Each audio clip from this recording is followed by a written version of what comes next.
A terça-feira no Brasil. STF restringe foro de ministros de Estado. Mulher é morta por policiais ao ter carro confundido com o de assaltantes no Ceará. Motorista atropela ciclista de propósito e atinge outras 4 pessoas no sul de Minas. Pelo mundo, a repercussão do encontro dos presidentes dos Estados Unidos e da Coreia do Norte. Você vai ver também o primeiro treino da seleção brasileira na Rússia. E o grupo 30 Seconds to Mars libera um som no estilo um pouco diferente do habitual. Tá mais romântico. Rescue me, rescue me, rescue me.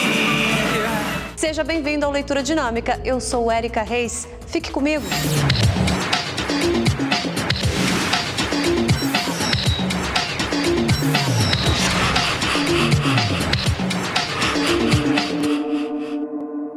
Olá, boa noite. O Supremo Tribunal Federal decidiu que ministros de Estado só devem ser julgados pela Suprema Corte por supostos crimes cometidos durante o mandato e relacionados à gestão.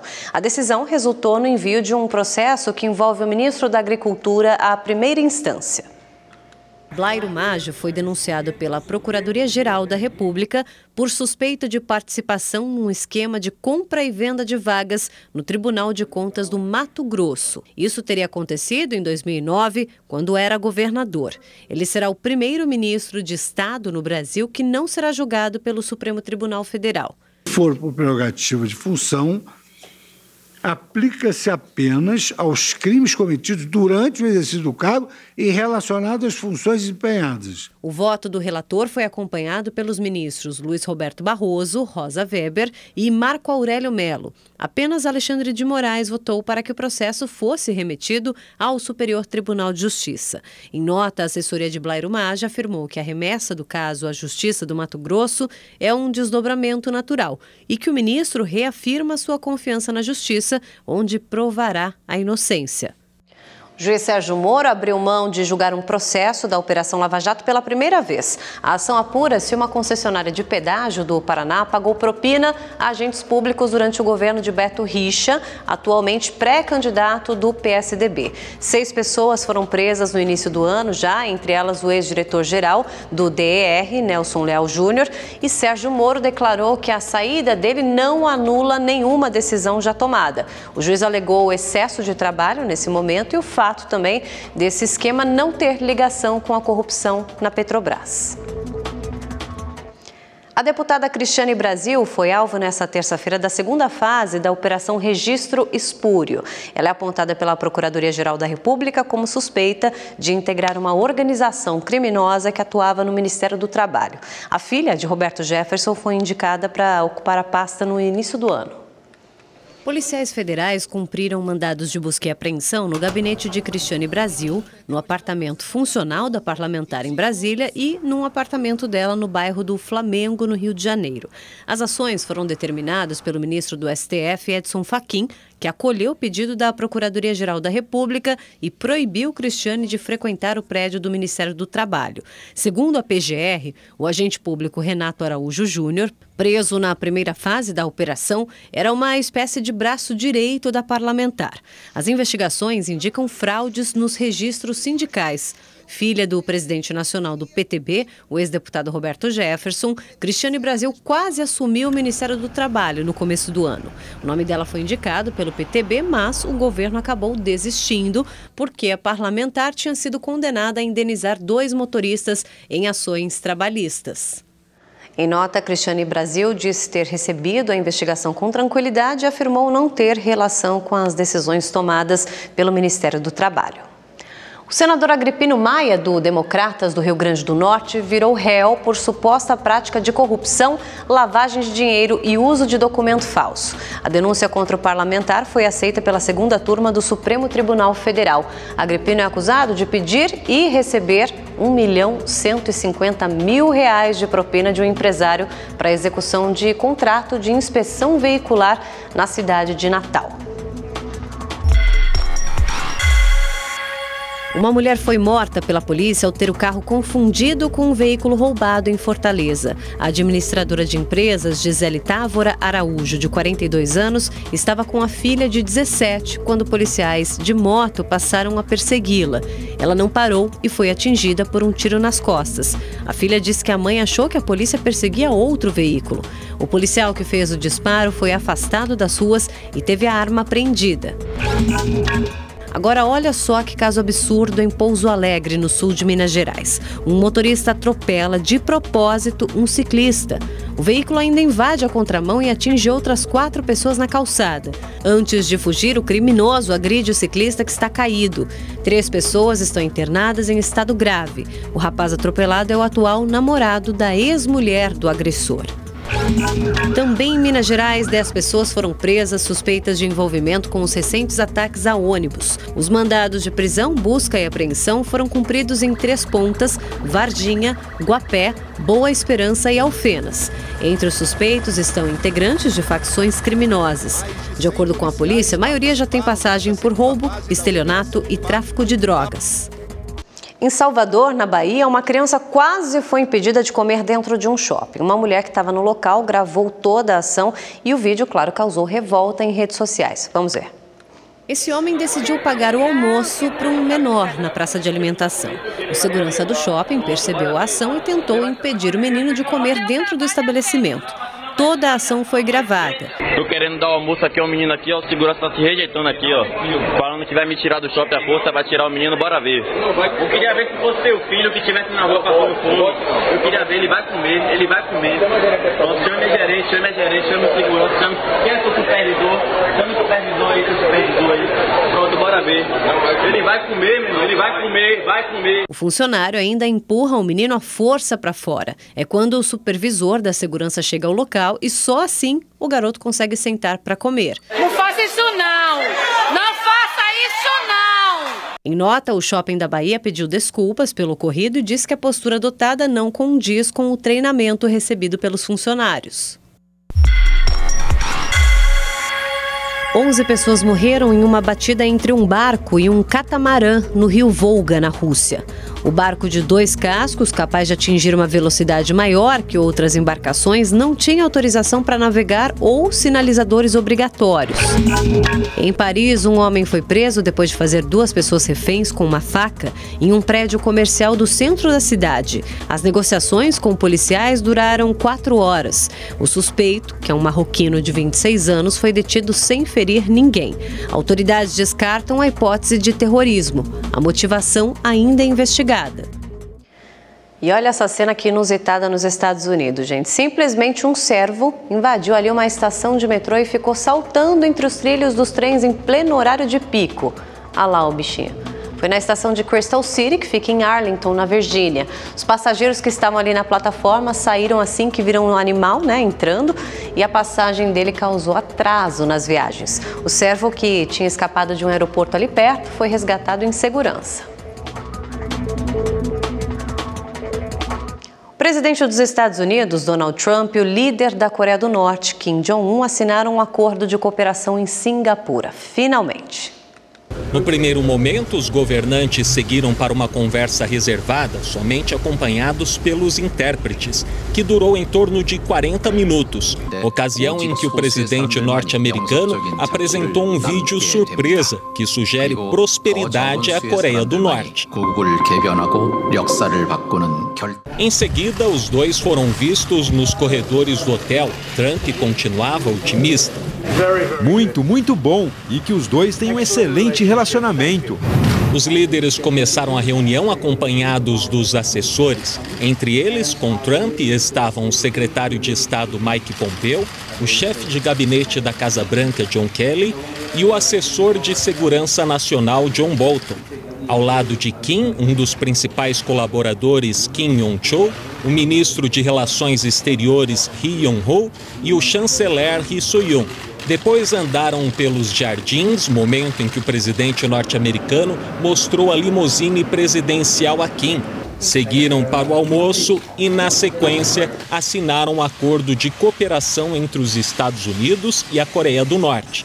O documento prevê novas relações entre os dois países, a recuperação dos restos mortais dos soldados americanos mortos na Guerra das Coreias, a construção de um regime de paz durável na Península Coreana e a reafirmação da Declaração de Panmunjom, assinada em abril entre os líderes coreanos, em que Pyongyang se compromete com a desnuclearização. O que eles fizeram para justificar essa reunião? Garantiram um compromisso para a completa desnuclearização. Essa é a grande coisa. Eles garantiram a libertação de 3 reféns americanos. Eles já nos deram 2 meses atrás. Essas pessoas estão vivendo felizes em suas casas. E foi muito duro para eles, para dizer o mínimo. Garantiram um compromisso de recuperar os restos mortais. Inclusive, esses são os heróis caídos. E eles estão dando um compromisso. Eles estão começando imediatamente para recuperar os restos mortais. O presidente Donald Trump disse que os próximos passos rumo ao processo de desnuclearização vão acontecer em breve. Afirmou também que as sanções ao regime de Pyongyang permanecem e serão retiradas no momento certo. Declarou o fim aos exercícios militares dos Estados Unidos na Coreia do Sul e afirmou que o líder norte-coreano aceitou o convite para ir à Casa Branca em um momento apropriado. Marcelo Espíndola, de Hong Kong, para o Leitura Dinâmica. E depois dessa reunião histórica, o governo chinês se manifestou a favor da Coreia do Norte. O ministro de Relações Exteriores da China declarou que o Conselho de Segurança da ONU deveria começar já a debater o fim das sanções impostas contra os norte-coreanos num esforço diplomático para a construção de uma nova história. E outros líderes também de nações pelo mundo comentaram o encontro. Vamos ver com o correspondente Marcelo Medeiros. Na Europa, a chefe da política externa da União Europeia, Federica Mogherini, afirmou que a cúpula mostra que a diplomacia e o diálogo são a única maneira de seguir adiante. Já a Rússia considerou positiva a reunião, mas disse que é preciso analisar os detalhes do acordo. O Kremlin ainda convidou Kim Jong-un para um encontro bilateral com o presidente Vladimir Putin. Aqui em Nova York, o secretário-geral da ONU afirmou que o encontro foi um marco para a desnuclearização da Península Coreana, mas disse que será preciso paciência e apoio da comunidade global para implementar o acordo. Já em Washington, senadores dos dois partidos preferiram ver com precaução a cúpula entre Estados Unidos e Coreia do Norte. Temos que ter certeza de que todos os pingos nos is foram colocados, porque sempre há maneiras de se esconder algo. Se no futuro houver uma promessa que a Coreia não cumprir, então provavelmente teremos uma guerra. Marcelo Medeiros, de Nova York, para o Leitura Dinâmica. Mariah Dillard se declara rainha do Harlem no novo trailer de Luke Cage. Harlem doesn't need a hero. It needs a queen. Nessa segunda temporada, a personagem interpretada por Alfre Woodard terá que enfrentar um novo vilão que ameaça o bairro do Harlem, enquanto Luke, vivido pelo ator Mike Colter, tenta se manter longe de confusão. My dark chocolate Boy Scout. Of course you're going to save me. Os novos episódios chegam no próximo dia 22. You want me out there. Outra produção, sucesso de crítica, que tem novidade, é a série Glow.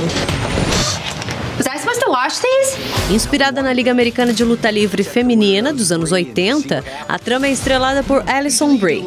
Conta a história fictícia de uma lutadora que tem a última chance de chegar ao estrelato. A estreia via streaming será no próximo dia 29.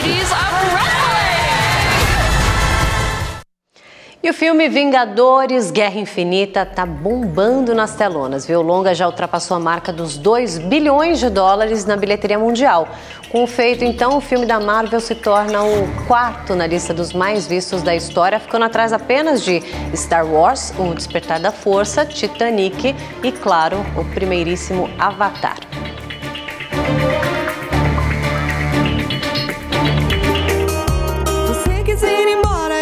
música Ime acaba de liberar um vídeo resultado da nova parceria. Depois do sucesso de Eu Te Avisei, com Pablo Vittar, a cantora convidou a atriz e modelo Cléo Pires.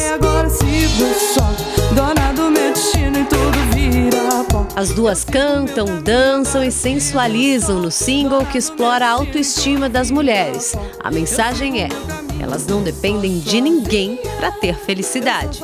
Meia hora pra você se arrepender. Eu bem que te falei, e agora sigo só. Novidade também do 30 Seconds to Mars. Com uma pegada mais emotiva, digamos assim, o single fala sobre resgatar os demônios da mente e liberar a alma. Profundo, não?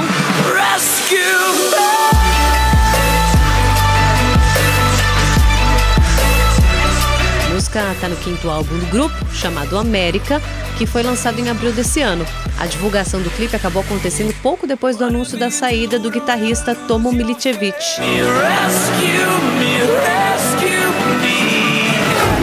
E a Anitta não para. Ela acabou de postar um teaser do clipe bem fofo que gravou com o cantor Silva.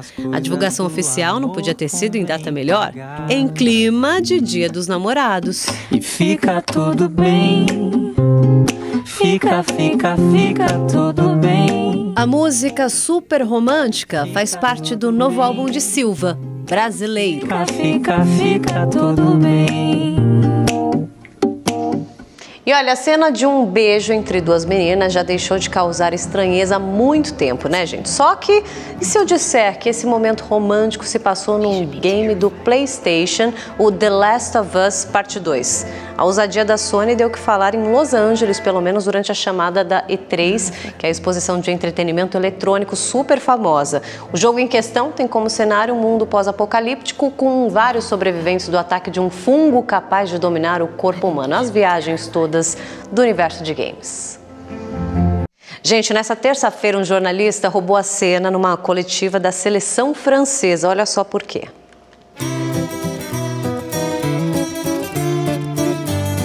O atacante Griezmann é um dos principais nomes dessa Copa do Mundo. O jogador é especulado para atuar no Barcelona depois do Mundial. Ele foi para a coletiva, só que a assessoria da França permitiu apenas perguntas em francês. Aí um jornalista que não falava o idioma e queria saber sobre o futuro dele, deu aquele jeitinho. Je voulais vous demander si vous avez pris la décision de continuer à l'Atlético Madrid ou si vous allez jouer dans... Os colegas e o próprio Griezmann caíram no riso. Mas o assessor ficou furioso e não deixou o jogador responder a pergunta, não. Antoine. A França estreia na Copa do Mundo no sábado contra a Austrália. E a seleção brasileira fez o primeiro treino e, olha, foi movimentado dentro de campo. Viu que tem os detalhes é o Luciano Júnior. É um mar de gente chegando. Treino aberto, sem restrições e nada muito revelador em relação ao time que estreia no domingo. Isso parece ter deixado os jogadores mais à vontade. Clima perfeito, né? Sol. A gente fica feliz pelo carinho, né, da torcida, da galera. Te agradece todo o apoio. Deu até para jogar ovo nos aniversariantes. Fagner, que fez 29 anos ontem, e Felipe Coutinho, que completou hoje 26 primaveras. Foi o primeiro treinamento oficial, simples, técnico, tático, alguma parte física. Mas hoje o Brasil descobriu que pode ter um outro adversário nessa sua preparação antes da estreia e também, por que não dizer, durante toda a Copa do Mundo. Esse adversário vem lá de cima, ó. Um calor, sol forte que incomodou bastante hoje. Falando em calor, hoje é dia dos namorados no Brasil. E Alisson, o goleiro, ficou de saia justa ao ser perguntado se tinha mandado mensagem para a esposa. O dia dos namorados aí até me quebrou um pouco, eu ainda não postei a foto. Nosso goleirão esqueceu, mas o resto da galera não quis correr riscos não. Com as patroas, eles fizeram bonito nas redes sociais. Que o amor ajude a trazer o Hexa. De Sochi, Luciano Júnior para o Leitura Dinâmica. Enquanto o mundo faz a contagem regressiva para a Copa de 2018 na Rússia, o clima é de expectativa para a abertura do evento já nessa quinta. Então, olha só esse vídeo aqui, todo feito naquele time-lapse, né, um efeito especial, em Moscou e com registros de vários lugares históricos e turísticos, como o Kremlin e a Catedral de São Basílio. As ruas estão cada vez mais tomadas ali por turistas e moradores, claro, além de vários enfeites com as cores da Rússia. Eu fico por aqui, uma ótima noite para você, bom descanso e amanhã tem mais. Tchau!